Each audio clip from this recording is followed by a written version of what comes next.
Hello, you're welcome. You're welcome onto my channel today, and it gives me great joy to observe you are viewing this video. Hi, I'm Dr. Olayinka Akanle. I'm a researcher. I'm a lecturer in the university. On this channel, I do a number of stuff, but the major one I do is research. Meanwhile, if you have not subscribed to this channel, kindly go ahead and click subscribe on your screen right now to subscribe to this channel. The video you are viewing today is survey research design. Meanwhile, I've dropped videos on a lot of research designs previously. Please view those videos to be up to date. Interestingly, survey research design is arguably the most used research design, though mixed methods or triangulation is increasingly being used to cover different angles of a particular research issue. There's a video on triangulation on this channel, so view. Survey research design is so popular that many people might have done one thing or the other that has to do with survey, but they might not know, or it's possible they do not know what they have done. It can be regarded as survey. So survey research design talks about the process of gathering data on a particular issue from a population or a section of the population that have been sampled to have quantitative data gathered and quantitative data analysis. So once you are in the process of collecting or gathering data or analyzing data for quantification to get quantitative data, you are doing survey. So survey has to do with quantification when you're thinking about doing statistical analysis or modeling, and this forms the basis for your gathering of data. That's what we call survey. And that's why I say it's one of the most popular, because it's very common when people want to do social research or economic research, community-based research. It's very common for them to administer questionnaire. So once you administer questionnaire, you're already within the premises of what we can regard generally as survey. So survey research design talks about a design in which you collect data on a particular issue for quantification, or you collect data you want to analyze quantitatively. And questionnaire is the major element of survey. It's the major method of data collection in survey. And when you do survey, you're talking about, you also want to gather valid data, reliable data in a systematic manner. So a major element of also survey is systematization. You gather data from respondents. And don't forget, when you are within the confine of survey, we talk about respondents. You have to use the right words. Research participants within survey, are regarded as respondents. And this is very important. Now, let me tell you key elements or key characteristics of survey. What you will see that you will know that what you're doing is, or what you should do is survey research design. In my previous videos on research design, I've mentioned the fact that metaphorically, research design can be regarded like a building plan. Metaphorically, if you want to build a house, you have a plan. So survey research design gives you a plan that gives you an idea of what you have to do to have your data well collected and appropriately analyzed. So I've seen people say they do survey, people do qualitative study, they do some other study, they use survey design. No, when you do survey, you are more interested in quantification, and your main in data analysis, data collection method will be questionnaire, and your method of data analysis will be statistical, generally speaking. So once you say survey, we are assuming, or we believe, that you're going to do quantification of your data, and you have more interest in certain things. So key characteristics that you must bear in mind when you are using survey research design is the use of questionnaire, number one. Number two, you are interested in quantification. You want to have quantitative data, you want to use percentages, you want to be able to say 5, 6, 7, 50% are doing this, 40% are doing this, and 10% are indifferent. They're talking about sampling. You want to randomize. You want to randomly select your sample. You want to systematically select your sample and the research process. Then you are interested in objective data, objective findings, because it's objectification. You try objective. You want to avoid value in your work. You don't want to allow bias. That's what I mean by value. You are looking at value freedom, value-free data collection, data analysis, process. You don't want subjective elements in your work. You want objective findings, neutral findings without bias. Then you're looking at generalization most of the time. You want to pick samples, in a systematic way so that you can generalize to the larger population. Generalization, you're talking about representativeness. You want your work to be representative of the total population. Then it's usually large compared to qualitative. It's usually large, and it's only in census that you may not pick sample. You're talking about total sampling or total coverage of the population. So quantitative method is a major element of survey result design. And you sample, except you want to do census. Then there are these are main characteristics, main features of survey result design. Then what are the main methods of survey? Main survey methods. You can do one, face-to-face interview when you are administering your questionnaire, structured questionnaire, or semi-structured questionnaire, depending on which one you want to use. So you want to use face-to-face, what we call researcher-administered questionnaire. You want to interview people, you want to interview your respondents face-to-face. Then you can do online survey. This is very popular now. People host their questionnaire online through all manners of applications. Then they share link with people. You can share link on your status. You can share link to major. So you call it virtual survey. What you can do face-to-face, physical, researcher administered, they can also do online, where you distribute your instrument. Especially this is very common now on social media. People just share the link. And then you can also do telephone survey, which we also call CARTIS survey. You can also do email survey, where you can send email to people and some other ways to gather people. So these are three major methods you can use. And you can do physical, which is traditional. You can also do online survey, which we used a lot during the COVID-19 because of the social distance. Or you can also do telephone interview, telephone survey. You can do maybe email at the same time. And you can use social media in a way. So these fall into three major. You can do face-to-face, what we call researcher administered. You can do online, where you share your link, you host your link, and you host your questionnaire online, and you share the link. You can also do telephone, not face-to-face, not entirely online, can be real time. So there are two major types of survey research method you can use, because two types. Don't forget, I've talked about meanings of survey, I've talked about characteristics of survey, I've talked about main survey methods, then I'm talking about two major types of survey. And this is very important, because this is where many people get confused when they say they are doing survey method. They get very confused. So there are two major types. You can do cross-sectional survey, and you can do longitudinal survey. Longitudinal research within survey, and you can do cross-sectional. These are two major types that you have to pay attention to. When I say you are doing survey, we can ask you, which major type are you using? And the most common one is this cross-sectional survey. Is the most common, is the commonest, if you like.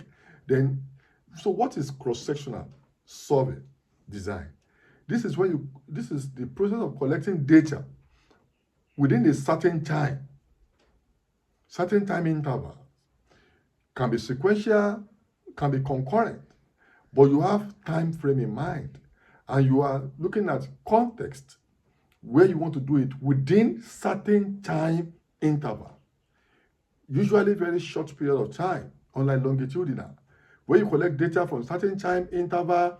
Maybe geographically, you are collecting one in New York City, you are collecting one in Washington, D.C. on the same subject, but you've picked different contexts, different settings, different samples from the population.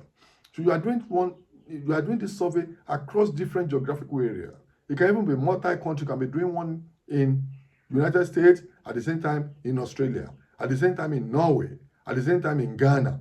So it's cross-sectional across different sections of places. You are doing this. And it can be geographically, at different time or same time, and it can also be sectoral. You can be doing the same survey in the X sector, you can be doing it in the educational sector, you can be doing it on family, you can be doing it even on politics. So it can be geography, it can be sectoral based. But what we are talking about is that you have different sections where you are collecting this data at interval, time interval, maybe at the same time or sequentially, depending on how you want to look at it. But it's usually certain brief period. So you just do it and you want to get it done. The second one is longitudinal. Longitudinal is when you collect, you have your survey conducted over an extended period of time. Extended period of time. Why? Short time interval is what you have in cross-sectional, and longitudinal is usually extended over a long period of time, can take years, can take decades. And why this is important is that this extended period of time to gather data, to analyze data. Cross-sectional is usually short time interval. You gather your data across sections, and you analyze your data, and you reach your conclusion. But in longitudinal, it can be on for many years, decades, and like that. You keep collecting the data, you're analyzing the data, you're getting new findings. The new findings can also lead to new researches you want to, so that you can understand the trajectory of the issues. You can look at it, what are the causes, what are the patterns, what are the trends, and what are the dynamics over a period of time, so that you can better understand the issues. You are not in a hurry, so that you can have in-depth understanding. In fact, you can follow cohorts. You can do a cohort study. You look at people that were born within a certain time, and you can follow them for the next 10, 20, 30, 40 years, so that you can really understand the issue. When you do cohort study, it can be longitudinal. The essence of this is to have in-depth knowledge of the situation. Unlike cross-sectional, usually like snapshot. Longitudinal is not snapshot. It's a procedural issue. It's a long process. So now another thing that I want to mention is the issue of the process of survey. What are the processes? Number one, you must have a problem of interest. What is the problem you are interested in? What is the research issue? And I always tell my students or my mentees that when you want to conduct a study, the topic is not the problem, it's the issue. Once you have the issue of interest, the problem of interest you want to understand, then topics, you can even come up with 200 topics on the same issue. But sometimes people come to me and say, okay, what is the topic I should research? No, it's the problem. You must determine what the problem will be. Then the context where you want to conduct the study must be where the problem exists. Then you determine the problem, you determine the context, then you set your objectives and research question. You develop your research instrument, usually questionnaire. Then you administer the questionnaire based on your sample. You have to sample. Let's say you want to do census, which is rarely done. Very expensive. You have to pick representative sample, you determine your sample size, you gather your data, then you analyze. Before you analyze, you must determine the software you want to use, because you will need software.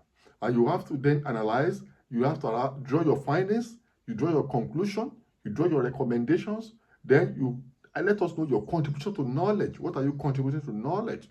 Then you may give us areas for further studies. These are the processes. When you must design your questionnaire very well for this questionnaire to be valid.